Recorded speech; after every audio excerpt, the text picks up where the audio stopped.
How the F is it October, and how has the year completely gotten away from me? Hello everyone, it's JEN-nuh-nee and welcome back to my channel. This story ain't over. Today we are going to be doing a wrap up of everything I read in August and September. It has been a busy time in my life. I say that every time I do a wrap up, but alas, it always is. We just launched the first book from my publishing imprint, Boundless Press, which is Dust Settles North by JEN-nuh-nee. I'm so excited that it's now out in the world and you can go grab it. I will leave links down below, but it is a beautiful contemplative literary fiction about two Egyptian American siblings who are dealing with their mother's passing and dealing with their grief in very different ways. And it's just BIPOC main characters being messy, being themselves. And I love it so much, and I hope you'll love it too. The book came out on September 30th and I went to New York for a single day trip and it was fabulous. We had an amazing book launch for Dina, the author, and I'm just so proud of how far she's come, how far I've come in my career and in this publishing journey. The book launch was incredible. Dina was in conversation with Zaina Arafat, who is the author of You Exist Too Much, and she's a Palestinian American author. They had a brilliant conversation, and Dina also answered some questions from the audience, which included some of you who are amazing and who came out to support. And Dina also did a signing, and then afterwards we had an after party where I got to hit a piñata with the book on it. So that was cool.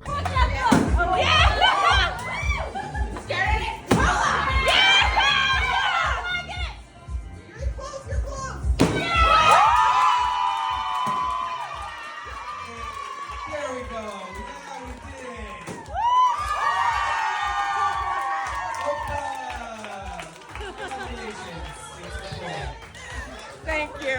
Wow. So yeah, if you want to support an Arab author, if you want to support a marginalized author, if you want to support me and my publishing imprint, then consider going and grabbing Dust Settles North or requesting it from your library or your local indie. Whatever you can do really helps. And one thing you can do even better, because it's actually my birthday when I'm filming this, what you could do is go join as a free follower on my bindery community, which is essentially just like my newsletter where you get a bunch of extra and exclusive content from me. I did a post on my birthday of 28 books that I think have helped shape my life. So you can go check out that recommendation. And if you become a paid member, you'll also get the full video of the book launch that I filmed. So you can go check that out. And you'll also get like a bunch of other behind the scenes content on the publishing process. So yeah, it's my birthday on October 2nd when I'm filming this. And if you want to support me in any way, go join my bindery community, boundless.binderybooks.com. Go to that link, hit join for free, and that will do a lot to support me and my channel and ensure that I can keep doing this for years to come. Okay, on to the books that I actually read over the last 2 months. I have a coffee, I have a broken nail. We're not going to talk about it. I'm going to hold all the books with this hand because I don't want you to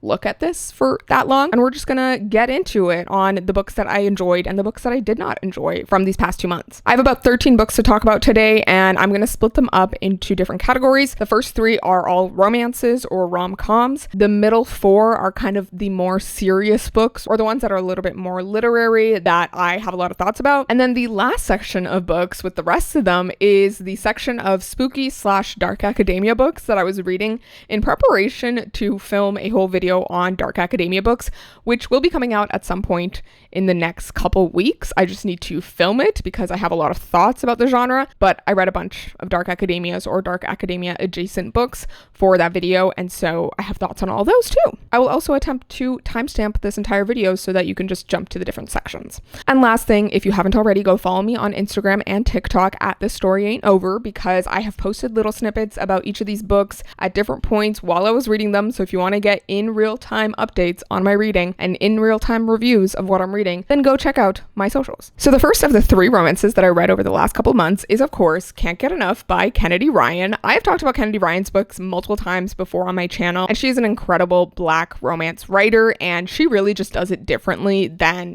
other romance writers, in my opinion. I love that all of her characters are very unique and distinct in their own right. They're not just cookie cutter, self-insert main characters in a romance. They're all vastly different and have, different ambitions or wants in life. And her love interests are just amazing. They are so sexy. They are such incredible characters who are just so attractive because of the way that they are supportive of the female main leads. And I feel like she just goes beyond the regular romance tropes. But essentially, Can't Get Enough is the third book in her Skyland series. You don't necessarily need to read the books in order or, have to read the first two to read this one. Though I will say that this might be my favorite out of the three. I can't decide. But they are kind of companions. So the main character in each book is different, and the books do continue continue off the previous book. So if you read this, you will get spoiled for the other two if you haven't read those, but you don't necessarily need to read them if you just want to read this. Can't Get Enough basically follows our main character Hendrix, who is sort of like a entertainment agent, and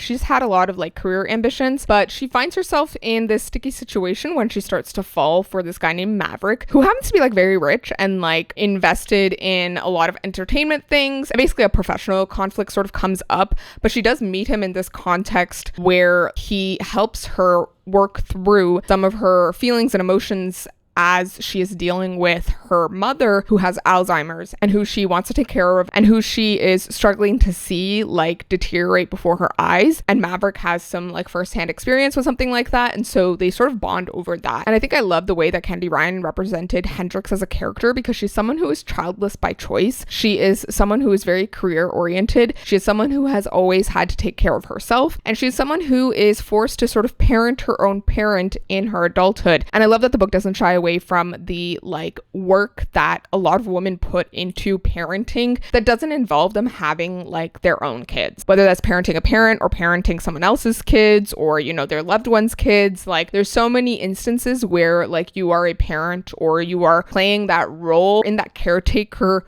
role despite not having kids. And I love that her like choice to not have children was respected throughout the book. So yeah, I really just loved like Hendrix as a character. She is my girl. Like she was probably my favorite out of the three main characters that we get. And I loved Maverick. Like I loved him. He was such a perfect love interest, and he was just so invested in their relationship, and he was always like sort of betting on their relationship, which I love. So yeah, if you're looking for a really great romance, this is the one to pick up. Next, I have Much Ado About Nada by Uzma Jalaluddin, and oh my freaking god, I wish I had read this sooner. I've had this on my shelves for ages. I bought it at a book launch for a different book, but like the author was there as a moderator, and she was also signing copies of her book. And Uzma Jalaluddin is like a lovely author. She is a Muslim author, Muslim romance author. She's been in the industry for a while. She's Canadian, and she's had other books come out before which have also been on my list to read, but this was the first one that like I picked up, and honestly I should have known I would have loved it because it is a loose retelling of Persuasion, or it's inspired by Persuasion, and the whole Persuasion vibe of just like yearning was definitely present in this book. Essentially, we have our main character Nada, who is this young woman who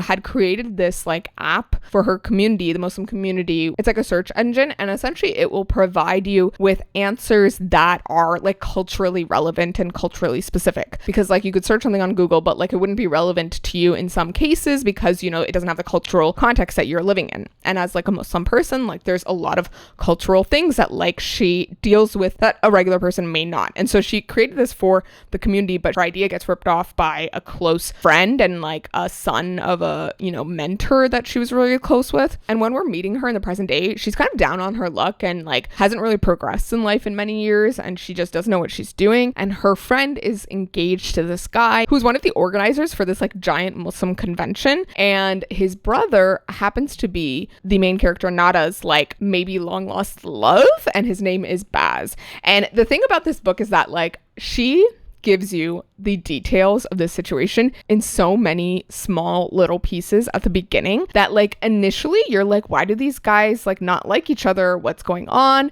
And there's like all this subtext, but as you go along you learn more, and then you're hit in the face with some revelations and you're like, oh my freaking god, and you're just like so invested. Like I was just so in love with this book, and there were so many parts where there were like lines and I was like, my heart is going to like shatter right now. Like I am so invested in these characters. I love them, and the yearning that goes on in the relationship, because it's very much a situation of like they would have been perfect but like wrong timing. And I feel like that's such a relatable thing when you have someone who's like just the wrong timing, and that affects your ability to be together. So yeah, if you were looking for a romance with like the best yearning and pining after each other and like second chance romance vibes, this is the one to pick up. You need to read it. I need everyone to read it. Okay, and then the third romance that I read, which isn't totally a romance, it's more of a rom-com. It's definitely more focused on the main character and her personal journey, but it was such a well done book. Like I loved it so much, especially like right from the beginning, because I related so hard to the main character. And I will say that this one is a little bit more on like the darker end of things and a lot more on like the funny satirical end of things. This book is I Hope This Finds You Well by Natalie Sue.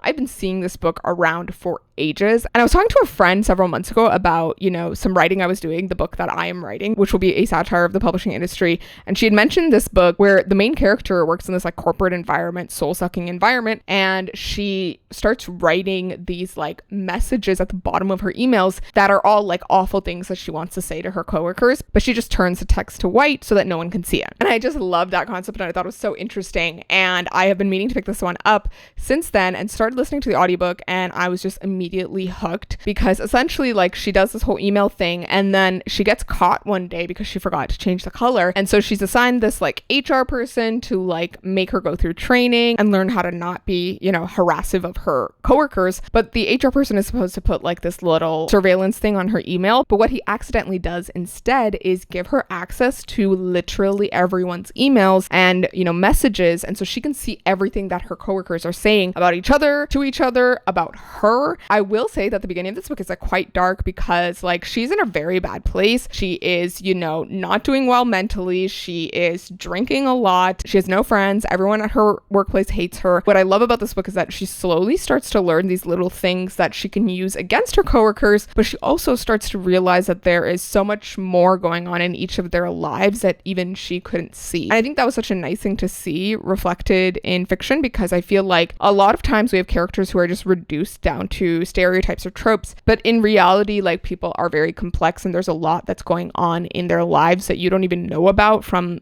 seeing them on the surface. And so I love how all of those things come into play and how the main character starts to like open up and learn things. And then she also starts to fall for the HR guy, which was so cute because he was like such a muffin and such a sweetie. And yeah, it was just a wonderful book. The main character is also Persian, and that plays as an element into the story and into the storyline. So overall, loved it. Thought it was an incredible rom-com and just like kind of satire of the workplace. I don't see enough of that, and I think it's just a reality that a lot of people deal with, so it was kind of nice to see in a book. Okay, on to the more serious books that I read. So I have 4 of them, and these were all books that like took me forever to finish, except for the last one, which is a graphic novel. So let me talk about first the 10 Incarnations of Rebellion by Vaishnavi Patel. This was one of my anticipated releases for this year. Vaishnavi is a friend of mine. She's an amazing author, and I've been reading her books for the past few years and falling in love with them. And this one was no different. I really did love this one. And I think it was such an interesting take on the situation and asked a lot of interesting questions about colonialism and rebellion and the idea of fighting for a cause versus fighting for your own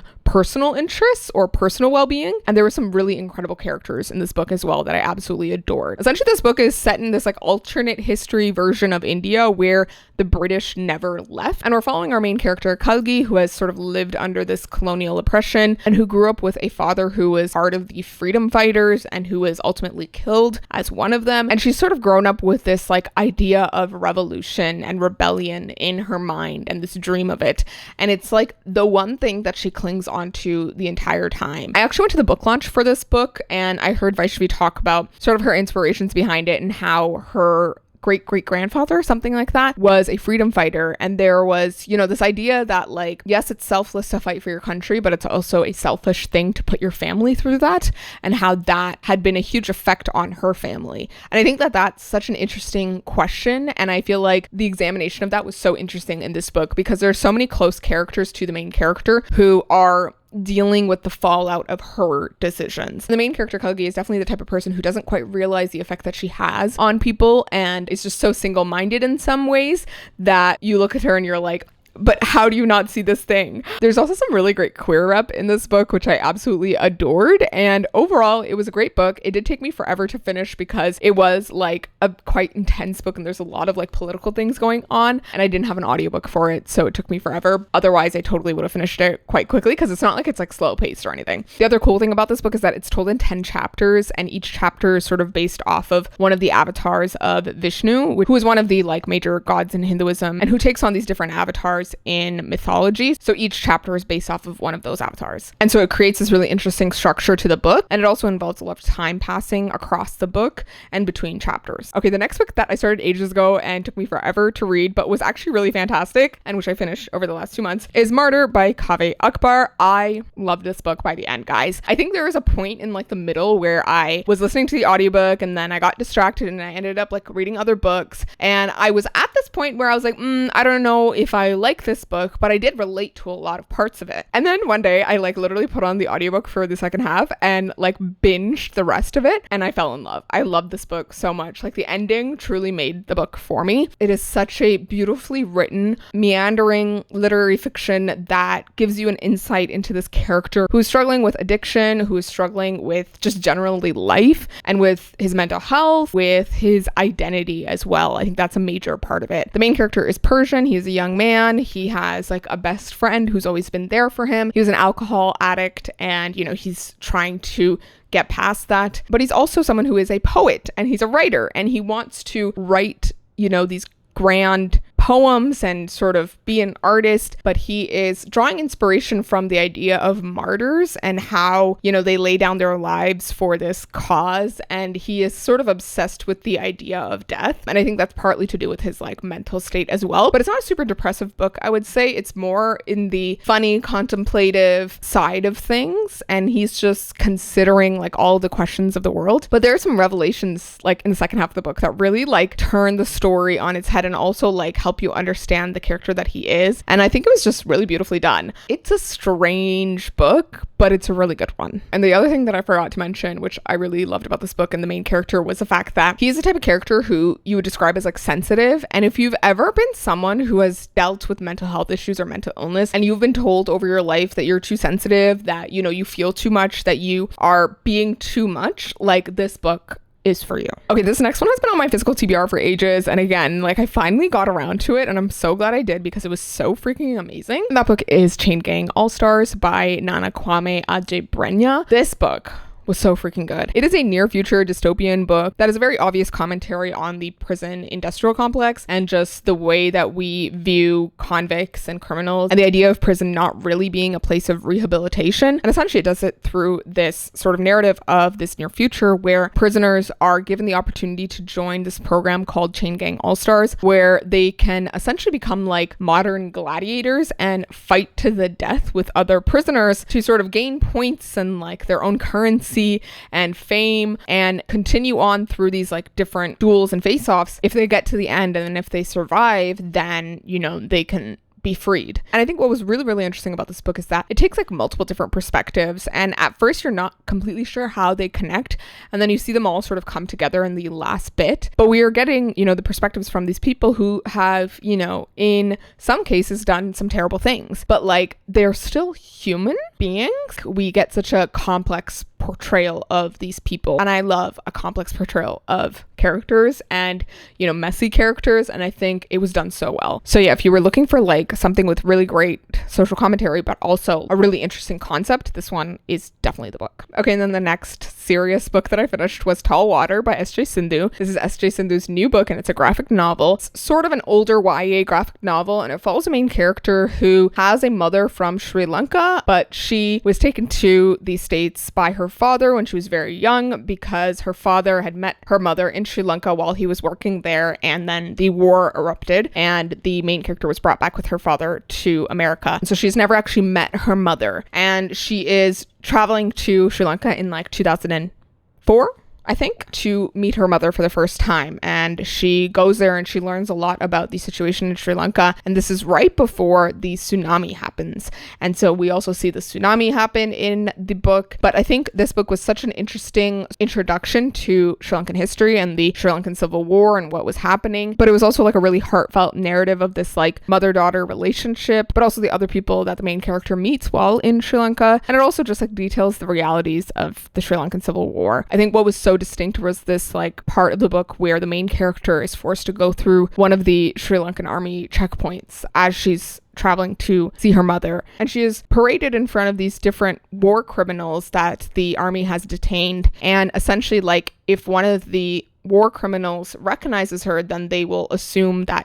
she is involved with the terrorists. They will detain her. And there's so much violence, that was going on during this war. So yeah, as someone who's Sri Lankan Tamil, like, that was a lot for me. And it was also like, I read this book right before I visited Sri Lanka for the first time myself. And, I was seeing stuff up close. Obviously, things are a bit different now, but like, only very recently. Like, there were still some checkpoints up, like, in the last few years. And they only recently got taken down. So yeah, it was just fascinating to see this book and like see that experience, on page. Alrighty, and we're on to the last category of books, which are all of these spooky dark academia books that I read this past month, actually, like just in September. And there's some really good ones in here, and there are some not so great ones in here. So the first one that I finished was Girl Dinner by Olivia Blake. This was an ARC that I got. This book comes out later in October. And guys, I need you to go pre-order this book. I need you to go grab it, and I need you to go read it because it was so freaking good. This book is sort of a dark academia, but essentially it follows these two main characters. One is Sloane, who is a adjunct professor at this university. She was a spousal hire because her husband got, this position at this university. And she is, I think, working in the humanities. There's a sense that her husband thinks that his job is a little bit more important, that his career is more important. And she has actually just finished her maternity leave and she's going back to work. And, she's dealing with the reality of like having a child that you love and adore so much and that you want to be around, and then having to go back to work. And then also this idea of like needing to have something outside of your child to give, some balance to your life, but then also this idea that like if she's not succeeding in one of those things, or if she doesn't just let go of her child, then she is like not successful. But then if she leaves her child behind, then she's a bad mother. Like there's these contradictions in how society views mothers and then their careers. So that's Sloane. And she also gets dragged into the situation by a new friend who happens to be an advisor for this sorority at the university that Sloane works at. And this friend ends up asking Sloane to be the faculty advisor for the sorority. And it introduces this really interesting situation where Sloane ends up wanting to write a thesis on the sorority, on this whole concept. And we have another character, and this is the other POV, who seems like she's completely unrelated to Sloane's story, but then you start to realize how they connect. And that is Nina. And Nina is a sophomore in college, and she's decided that she's going to make a change in her life, and she decides that she is going to try to get a spot in this sorority that ends up being the one that Sloane is advising for. And there's seemingly some sinister things going on with this sorority. I think what was so fascinating about this book was the juxtaposition of these two different main characters who are two very different states of womanhood, of girlhood, of what it feels like to be a girl and then grow into a woman, and the things that you lose in the process and the things that you gain in the process, but then also how society views you throughout that. And there's a very interesting sort of horrific metaphor situation going on. I don't want to spoil it, but it's kind of obvious from the title. And I also just love how like freaky and crazy this book gets. It also has an element of like trad wives in there, which I like absolutely loved. I thought it was freaking hilarious. And overall, it's like a really funny book as well, but also an interesting and captivating commentary on how society treats women. So yeah, I think it might be like my favorite or second favorite Olivia Blake book, like just after or before Alone with You in the Ether. But Alone with You in the Ether I loved specifically because it has the bipolar representation, which meant so much to me. But like this book, objectively, I thought it was like so great and such an interesting book and did so many things so well. So I just want all of you to go read it. I'm realizing Girl Dinner wasn't actually the first of these books that I finished, but alas. Anyways, very similarly, I reread Bunny by Mona Awad, and this was great. Honestly though, I feel like this one does veer a little bit too much into the surreal category, that like it did get tiring at some points, but I had also read it already. I feel like if I was reading it for the first time, maybe I would have felt the suspense more, because I do remember feeling the suspense the first time I read it. But the reason I reread this was because the sequel, We Love You Bunny, was coming out, and I have started that, and I'm like about 20% in, and I'm loving it. And I'm actually liking it more than Bunny because I feel like there's just a little bit more structure to it, and like it's a little less meandering in the plot and a little less confusing. And you're also getting like an interesting perspective on characters that were in this book. So it's kind of like a prequel slash sequel because you get some content from before this book and some content from after, but it all is very interesting and crazy and weird and satirical and surreal. Essentially, like this book follows a main character who is in this MFA program with these like 4 other women who she starts calling the bunnies, or Bunny, because they call each other Bunny. And what you learn is that they've got some weird stuff going on in these sort of little meetings that they have called these smut salons. And Samantha, the main character, sort of gets like pulled into their clique and into the obsession around them. And it ends up being sort of a commentary on like the elitism of these programs and the inequities in academia, but like in a subtle way. Okay, I also read The Uncensored Picture of Dorian Gray by Oscar Wilde. I've been meaning to read this for a while, and I had heard a few people describe this as a dark academia, so I was like, I need to read this. I have some thoughts on that distinction, but overall, I really, really enjoyed this. It's a very, very short work. It is from the 1800s. It's by Oscar Wilde, who was a gay man during that time, and he was actually convicted under some law in England's, legal system that were historically used to like just persecute men who were gay. And I actually did a paper on that law in high school because I was so intrigued by it. But yeah, Oscar Wilde, he had written this book at some point in his career. He had also done like plays, and this was known to be a book that had some like queer elements to it. And there were actually parts of the book that were used in the trial against him. But this particular edition is the uncensored version, which includes extra parts that weren't actually published in the original version of the book, but were actually in the original like manuscript that Oscar Wilde had submitted to his publisher. It's just his publisher had censored it.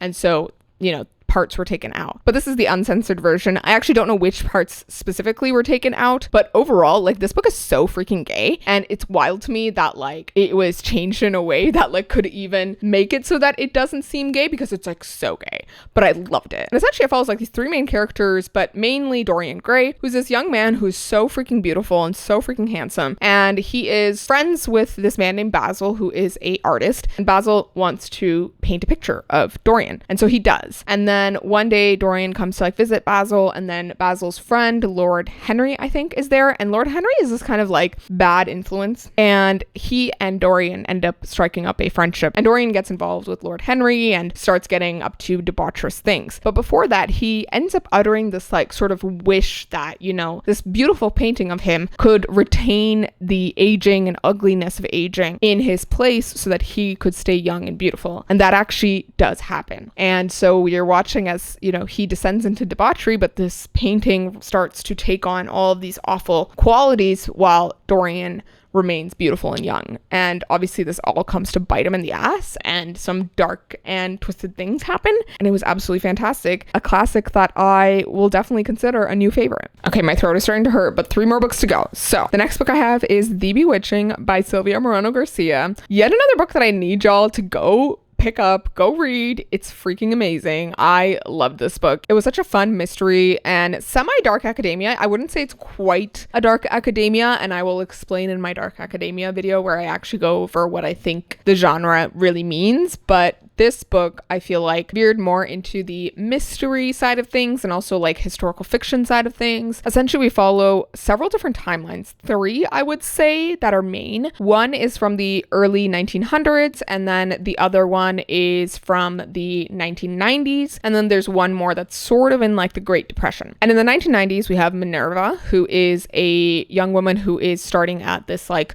college, and she's doing this thesis on this horror writer called Beatrice Tremblay, who she discovers had a whole sort of mystery when she was in school in that college, where one of her very close friends went missing. There's a lot of strange rumors about that whole situation. Minerva decides to like do her thesis on this and tries to investigate, and ends up meeting some people that Beatrice used to know, and starts to get access to some journals of Beatrice's. Those detail, what was actually going on from that time. The other timeline seems like it's unrelated, but it's about Minerva's grandmother, or Nana Alba. I think grandmother or great grandmother, I'm not sure. But essentially that character is living on her parents' farm, I think, or land. She's getting visited by her uncle, who she is kind of in love with, but who seems to be acting a bit strangely and seems to want their family to sort of give up and sell the farm and, leave. But there seems to be something weird going on. And essentially what you learn, and this isn't really a spoiler, but there's something that's connecting all 3 of these, timelines, and it has to do with these sinister things that are going on in the book. I'm not going to explain more than that because I feel like I don't want to spoil anything, but just know that it was freaking fantastic. I really, really enjoyed this book. I usually love Sylvia Moreno Garcia's books. There have been a few that have been misses for me, but like for the most part, I love her books, and this was definitely a hit. So if you're looking for sort of like a witchy, mysterious, slightly academic read, this is one to pick up. Okay, and then the final 2 books that I have to talk about are 2 that I didn't really love. The first of those is The Education in Malice by S.T. Gibson. I really, really loved S.T. Gibson's A Dowry of Blood, which is their Dracula retelling that follows one of Dracula's brides and involves like a polyamorous relationship and a really interesting take on Dracula, I think. But this book, I think, felt a bit like a rehash of some of the things in A Dowry of Blood, but in a less interesting way, and also in a slightly more annoying way, in my opinion. Like, I got frustrated with the characters, and it veers into the idea of dark academia, but doesn't really engage with it in any real or significant way. And overall, I just felt like I wanted more out of the book. Essentially, we follow a main character who is going to this college. I don't remember when this book is set. It's not our current day. It's a bit older. The main character is from the South, and she's going to this university in New England. Also, dark academia's obsession with New England is like so fascinating to me, but alas. And she's part of this poetry writing class. Her teacher is this really beautiful woman who, you know, the main character is sort of obsessed with. And the main character also ends up in this like sort of rivalry with one of the other girls in the class named Camille. And what we learn as we go along is that Camille is sort of like a very close special student for their teacher, but we also learn some interesting details about the teacher herself. I don't want to spoil it for you, but like this book has vampires in it, and that's all I will say. And I think there's even a cameo from one of the characters from A Dowry of Blood. I'm not sure, but I just feel like the way that this story engaged with horror elements, with like the historical elements, just wasn't that interesting. Like it was all very surface level. I feel like it just ended up being more of a romance. Like I feel like that was the main part of it, and the academia, the historical, the vampire stuff was all secondary. And for some reason it just didn't work for me this time. I feel like A Dowry of Blood, like the romance was a significant part, but it felt a little bit more interesting and had a little bit more impact. So yeah, I just felt like really mixed feelings about An Education in Malice. And maybe it was just my expectations of it and thinking it was a dark academia and then getting disappointed in that realm. Speaking of getting disappointed by dark academias or expectations of a dark academia, the last book on this wrap up that I have to talk about is Catabasis by R.F. Kuang. And I am actually going to do a whole separate video on this book because I have so many thoughts and they are not all favorable ones. And in part, it's to do with R.F. Kuang's writing and how I feel like this wasn't her best book, but also with the way that this book was marketed and, you know, the way it was portrayed, and also the really crazy discourse that has been going on online around this book that has caused undue expectations and also just like really strange conversations. And I think people are also very quick to defend R.F. Kuang in an absolute sense, but I feel like we need to be able to critically engage with the books by authors that we love. So I did post like an Instagram reel about this book, so I'll post that here and now. Okay, this is going to be a critical review of Catabasis, and if you can't accept any criticism of this book, then just scroll on right by. First off, I don't really want to be doing a disclaimer like this, but I feel like we've reached an age where people just get up in arms if you say anything bad about a book or author that they like. Anyways, R.F. Kuang books. I've enjoyed a bunch before, so I'm not someone who has always, you know, hated her books or something, but Catabasis definitely was a letdown. I think this book was poorly marketed and also poorly pitched by literally everyone who was involved with it, because this was not a dark academia. It involves academia and it follows two students who journey to hell to save their professor, their supervisor, and bring him back from the dead. And you'd expect a book that compares academia to hell to be dark in nature, but I would argue that it actually felt a lot more lighthearted and a lot more like a cozy fantasy. I found myself laughing at some of the internal monologue and a lot of the info dumps, and I've seen a lot of rhetoric online about how you need to like read up and, you know, prepare yourself for Catabasis so that you understand what's going on, but like, guys, this was like the simplest of her books. Yes, she makes a lot of references to mythology, to classical literature, to different math concepts and logic concepts, but honestly, none of it is integral to the story or to understanding the story. Like, this is one of those books that's actually quite easily skimmable in a way that I think Babel and like the Poppy War series weren't. I definitely think Babel is a dark academia. That one definitely does a better job of like tackling that genre, even though dark academia as a genre is kind of fake. But I also felt like Catabasis was weird in the sense that it couldn't decide what genre or target audience it was going after. At some points it felt like a romance, at other times a cozy fantasy, and at some points a satire, but not a fully committed satire, because very often we get some internalized misogyny and, you know, classism and just elitism in Alice's narration, but none of it is actually like taken to the level that it would be satire, nor is it critically engaged with in any way that is like overturned. I feel like at best this was a weird little romp into hell, but it still also failed to have proper and consistent characterization throughout the book. I felt like we were getting info dumps about the characters themselves, along with just the random little info dumps about different topics that were not essential to the story, and it overall made for a weirdly paced, messy read that is not actually that deep nor intellectual. So yeah, actually this is not one of her most heavy-handed books. I think some of her other books are more heavy-handed. This was just strange. So yeah, I didn't love this book, but I do have more complex thoughts on it, and I didn't delve too much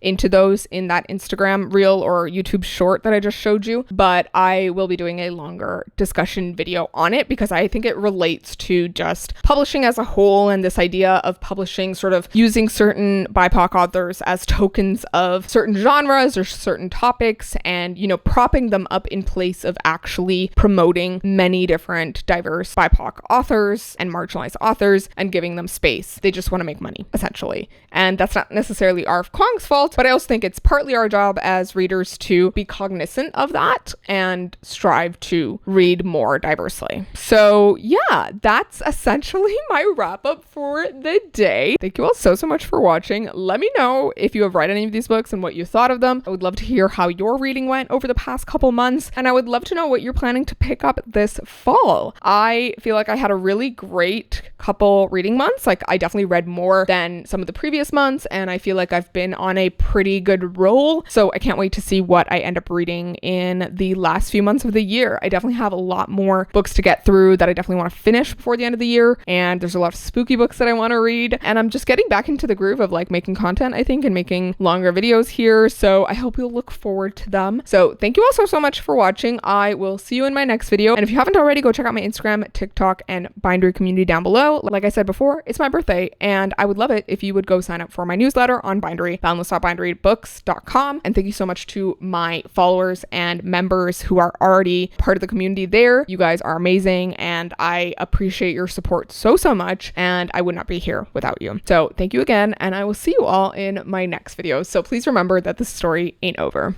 Bye!